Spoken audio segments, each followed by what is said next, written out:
Hey everyone, welcome back here to Business Shenanigans. I'm Trent May here with May Financial, and we brought back Aaron from Teafords.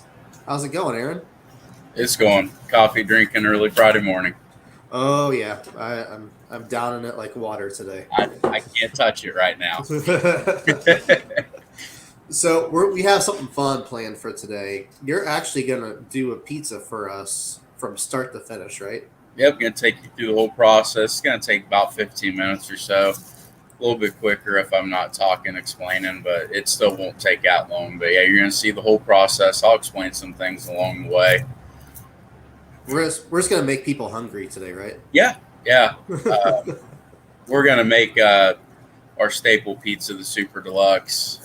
So that's the biggest pizza on the menu, 9 toppings, and it's a feast. Nice. All right, well, I'll let you take over. All right, so the first thing we do, we make all of our crust here.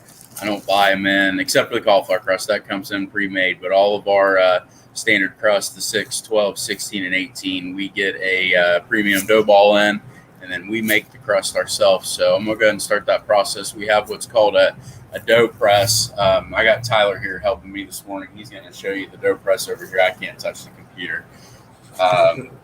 So the dough press is right here. It's got a heated plate. We put the dough ball in here. We smash it down.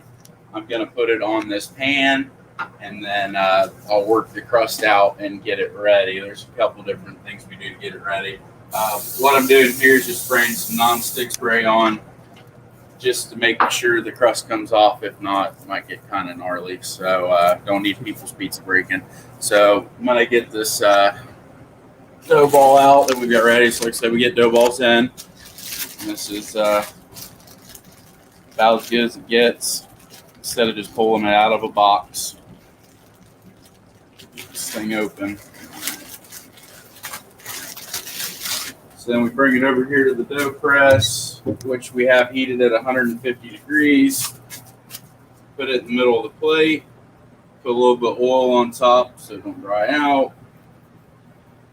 And we don't even cook this crust at all with this. Give it a good old quick little smash. And we'll do this a ton of times throughout the week. So I'll set that there, and we're going to go back to the kitchen where there's a little bit better light. I'll re-oil this plate back up before I put it down. And for those watching, if you have questions throughout this process, just leave it in the comments, and Yep, we'll answer. I'll ask Aaron and Tyler for you. So we'll take this back here.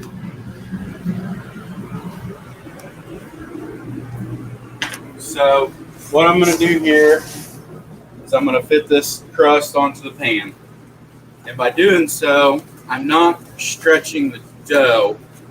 I'm actually redistributing it around the pan without thinning it out. Because you can grab that dough and just pull it, but all it's going to do is make it thin. And this is what we call it a docker. This is basically aerifying the dough. This is what is supposed to help us keep any potential air bubbles out of your pizza. Sometimes it still does happen, but this also allows the dough to rise and get a flaky center, kind of Nice. like the dinner rolls or whatever that you'll have at Thanksgiving. They're just nice and flaky. Well, that's the middle of our crust. So now Love your shirt, by the way. Oh yeah, it's always hot day here. So then we move on to the sauce, and we're pretty generous with the sauce. Some people even like more than what we put on it, and of course some people don't like as much. So take the spatula, distribute the sauce around, and we get it all the way out to the edge, just without getting it onto our pan.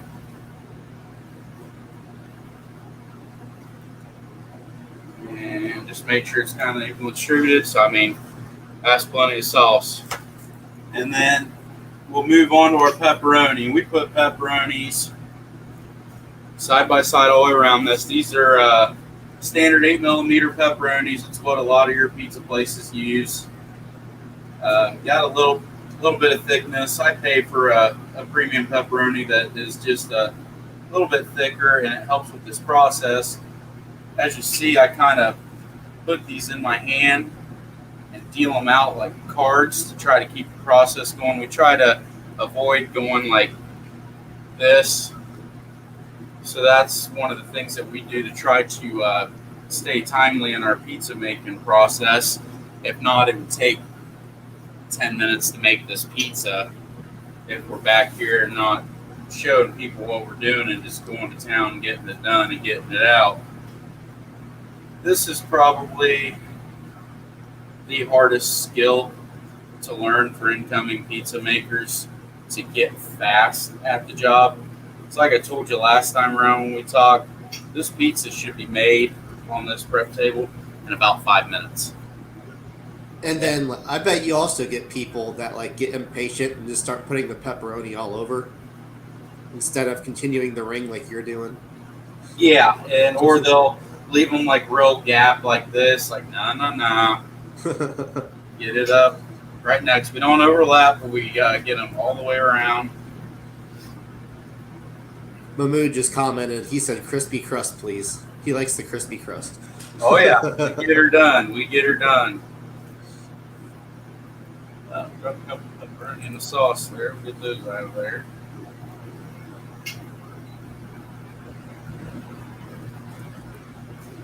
And this one will be good and crispy, that's for sure. So as we're doing this, making the pizza, that dough is actually fermenting from being at a room temperature, a little bit warmer. It's about 75 degrees back here right now. I do keep it air conditioned, but it'll get hotter as the day goes on because this just one oven on, we're pumping over 500 degrees out into the room. Later tonight, we'll have both of them on for a combined 1,000 degrees pumping into the room. So it gets real warm. So we got our pepperoni. The next topping for the Super Deluxe is mushrooms. Anybody that knows me knows that I don't like them. So if I was making this pizza for myself, you wouldn't see these on here.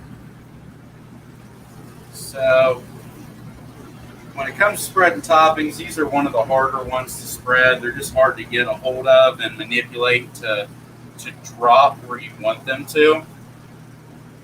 And then what we teach when it comes to making pizza here is that you basically want every topping to be in every bite. So we'll move on to the Italian sausage. And this is the pizza on the menu. People get the option of this Italian sausage or ground up American sausage. Good majority of people go with the Italian. So same thing here, get it about every bite. Then we move on to our green peppers, and these are fresh green pepper strips. They're not frozen. So then we spread these around as well. This is a topping that's easy to put way too much on because they're bigger. So you want to kind of, to make it feel like you've got one in every bite, you feel like you have to just smother the pizza in them. And this is actually a topping that not a lot of people get because doesn't agree with their stomachs. Oh, I love green peppers. I do too, but I'm one of those people that don't necessarily agree with my stomach. So I'll still eat them.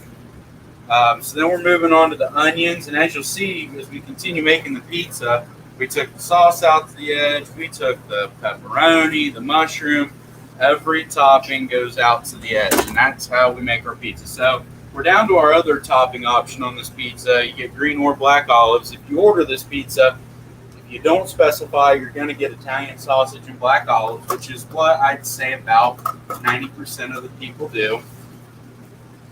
So black olives is also another topping that if you're not watching yourself, you can get kind of crazy with and put too much on. And I like olives, but when I'm eating my pizza, I don't want the olives to be the only thing I'm tasting.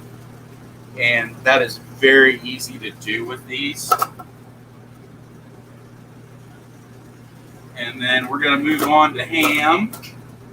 And you'll see that we put a fair amount serving of everything on here.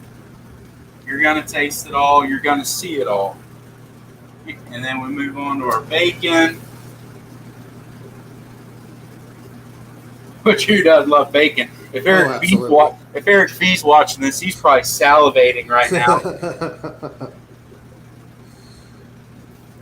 Oh, I love some bacon on a pizza. Oh, yeah.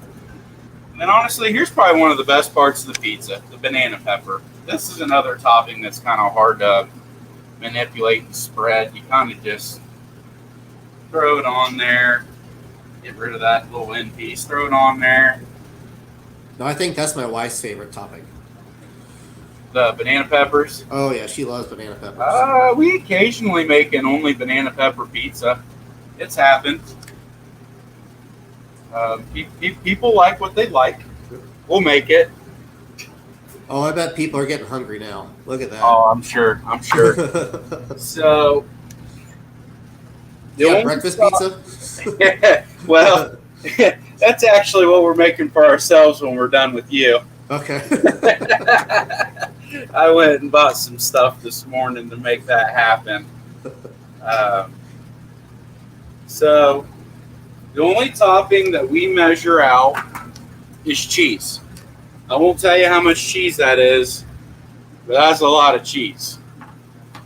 And we're going to spread that all the way out to the edges as well. And you gotta spread it kind of lightly as you push it out. If not, you end up pushing all your toppings of your pizza with it. So we just kind of lightly brush it out. And like everything else, out to the edge. So that is your super deluxe pizza before it goes in the oven. And that is 9 toppings. So we bring it over here, and we have a gas conveyor set up here. So we just set it on the back of the oven, and this is going to run through. So it's going to give us about 8 minutes here to get through. And I got to get a box ready and our utensils ready. The air conditioner's on. It's kind of silly.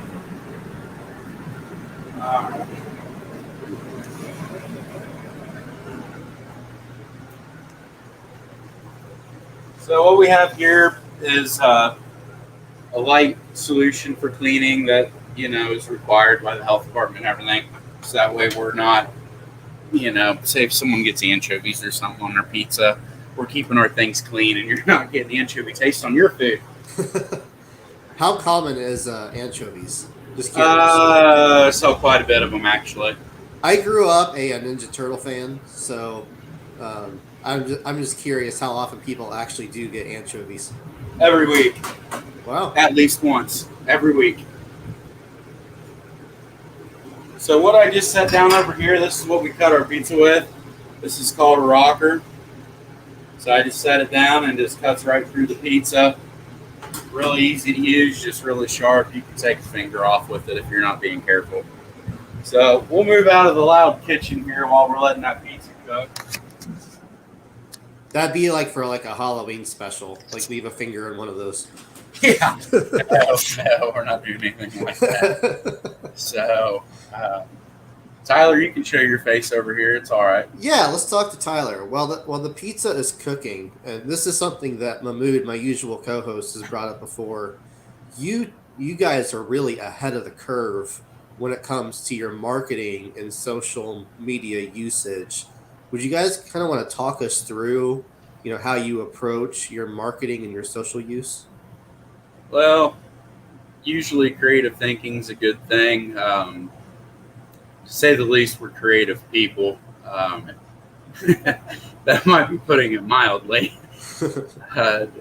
In more better terms, we ain't right in the head. That helps. Yeah. So anything you can do to grab someone's attention. Of course, throwing a good-looking pie out there always grabs some attention. People like visuals. Oh, yeah. Any way you can make yourself point out something that you're doing that maybe someone else isn't doing, let people know what you're all about instead of just your basic, like, hey, we sell pizza, we sell subs. well, here's what we have. Here's what we do. You know, that sauce I put on the pizza, that didn't come out of a can. You know, not straight out of a can into the prep table. You go to some places, they just leave a can sitting right there on the prep table, slop it out of there, put it on the pizza, and that's how they go. I have a secret mixture of spices and everything. We actually make our sauce. I get a full tomato sauce in from California, and then make it into our actual sauce. Nice. And I'm the spice mixer since it's my recipe. It came down to me, of course, through the company from my stepmom, but it's our own personal recipe. I'll do that, and then he makes the sauce generally. But, you know, it's just one of the things. You let people know that, and I've put that out there a few times. It always gets good reactions on social media, you know. But the biggest thing is utilizing it, and I like it, especially Facebook. It's free. Absolutely, yeah. You know, I don't boost anything on Facebook. I don't pay for it. I just put it out there, and then you live on the reactions and the shares and the comments, because that's how it just continues to spread. You know, if you comment, you've just opened up a whole new line of news feeds that are going to see it. And then if someone else comments, they open up a whole other section, and that's just how that stuff spreads. And that's what you hope for. You want to generate something that people are going to be commenting on and sharing, and that's how you get your exposure. And it's amazing how quickly that snowball effect can work on Facebook, especially if you're friends with Eric Fee and you get him to share it. Yeah, he's the exposure king in North County, that's for sure. I don't know exactly what he gets exposed to, but that's his own life matters. I'm not sorry, Eric. There's a definite difference in views and clicks if he has shared something versus if he has not. I've noticed that. Oh, yeah. I don't know if I've seen a post of mine that I've been involved with him that gets less than like 200 reactions on it. Mm-hmm. You know, that's a lot. But you do an amazing job of putting the visuals, like you said, on Facebook. Do people come in and be like, oh, I saw that picture on Facebook? More than less, we get the people that come in because I have two billboards right about 1 mile from the shop, each of them south from here, one on 121, one on 49. Oh, yeah. And they've got that big super deluxe pizza on it, and they come walking in here, I want that pizza on that board. It's super deluxe. We know that. Mm-hmm. So that's a big one. So, you know, billboards still work. Yeah, especially if you have the right business for it. Like you have a great business where you can throw that pizza up there and it's that awesome visual. And it's just like, okay, yeah, I want that. Mm-hmm. Yep. I drugged someone in here from, I think football team played Fairborn a couple weeks ago. Guy was driving up here. I don't know what he was doing on this side of town trying to get to the high school, but he came in on 49 and saw that billboard, and he swung right in here, and we made him a pizza. You know, and then I happened to run into him at a football game because I was delivering some pizzas out there to the Cannon crew, and he was sitting right there, one of the people recording the game. He's like, that's the best pizza I've ever had. You know, that's what we like to hear. And it all started with a billboard. You know, you pay monthly for that. It sits up there, and it works better than you think it does. It's an awesome success story of some advertising money well spent. Uh-huh. And I have, of course, say in what goes on those billboards. I let them like design up the colors and stuff like that, but I generally throw that pizza on my billboards. It's just been proven to work. Now, you mentioned delivery. What's probably the most unique place you've ever delivered to? Do you have a unique delivery story? Not really. I don't do a lot of the delivering. I mean, we've got really good delivery stories. None that we can share on here. Gotcha. But I do enjoy delivering. I know my delivery drivers enjoy doing it. The people like staying at home and getting their pizza brought to the door. They're always excited. Even the dogs and the kids are excited to get pizza delivered. You know, it's just it's exciting. You didn't have to go get it. It's coming to your door. And our pizza's starting to roll out of the oven here, so we got about 30 seconds or so. But cool. But yeah, when it comes to the marketing, honestly, I keep it simple though. Overall, One day we dressed Tyler up. Well, he dressed up as a leprechaun for St. Patrick's Day because he's a ginger and everything, so it works out perfectly. By the way, you know how I found him to work here? How? I was looking for a pot of gold at the end of a rainbow, and that's where I found him at.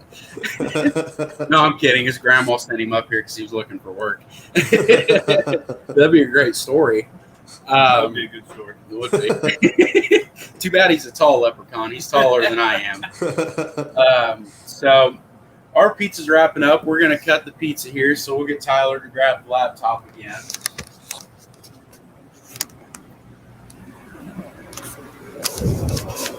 So as you can see, we let it come all the way through the oven. It's now at the other side, and that pizza's cooked. And that's the lovely thing about conveyor pizza. I mean, it's not as artistic as like your stone ovens where you're sliding it in and out, turning it, rotating it up and down, But when it comes to making pizzas and having multiple employees, it makes the process easier. So we pick it up, and since we put the nonstick on there, that baby slid right off there. We'll wipe our pan down. Looks beautiful. Thank you. This is actually the first pizza I've ever made. So, and then we'll cut it. So this is where this rocker comes in hand. I tell my people when they start high, finish high. I said, you're going to feel like you look ridiculous. I said, you do look ridiculous. But it gets the pizza cut. And we don't really have to put that much pressure on it. And it gets your pizza cut. And make sure we keep our toppings out to the edge because that's what we do. Just unfortunately, the sauce will make it kind of slide in as you cut the toppings down into it.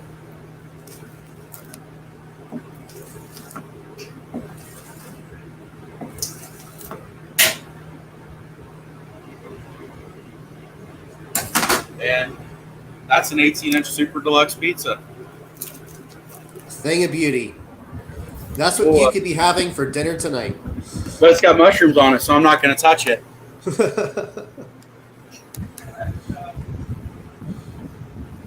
I'll take a picture of this pizza like I have so many Super Deluxes before it. And if I remember, I will tag it onto the video when you share it. So, here. There we go. Awesome. There it is. So, but that's how the process is done. We'll go through and make crust. I bet you we make crust for, it's got to be close to 40 hours a week. I believe because it. We make all of them. The only ones that we, like I said, that we don't make ourselves are the cauliflower crust. And honestly, if I had the space, I would go buy a huge commercial mixer and even make my own dough here. But I'm so tight on space. So, but we buy premium products. Everything you saw come out of that prep table today is premium. I'm not at the low end of the scale on it. The pepperoni I use are $20 more a case than the stuff below them. And that's such a cool thing about Teafords is a lot of times when there is a transition in ownership, the transition will get paid for by lowering the quality of the ingredients. And that didn't happen at Teafords. And I think that's no, really cool. I increased the quality on several of the items actually. Yeah, you can tell. It's you can always tell when someone does that, when they undercut the ingredients. And Yep, and it happens a lot, and it's not usually hard to tell. And I mean, one of the better things that I do, since I'm the only one that mixes the spices, because that has to be done to a T, that helps with the consistency of the sauce and how that comes out. People can tell when that's not right, and it wouldn't be so much that, it didn't have the proper ingredients in it, but it comes down to that it didn't have the proper amount of the ingredients, and it does alter the taste. Well, Aaron, Tyler, I'm going to let you go so you can make your breakfast pizza. But thank you for. We're looking forward to it. It's been a while. So, but maybe here in the future, I might throw some of those out there. And it usually involves an early morning. But I cheated this morning, so thanks to Shelly at Double M and her her cook this morning for dishing up some sausage gravy for me and scrambling some eggs. It saved me a trip to the store and about an hour of labor. Nice. Well, like and share this video and go grab your dinner from Teafords tonight. Yep, Thanks, it's guys. Friday. Come get pizza. Thank you.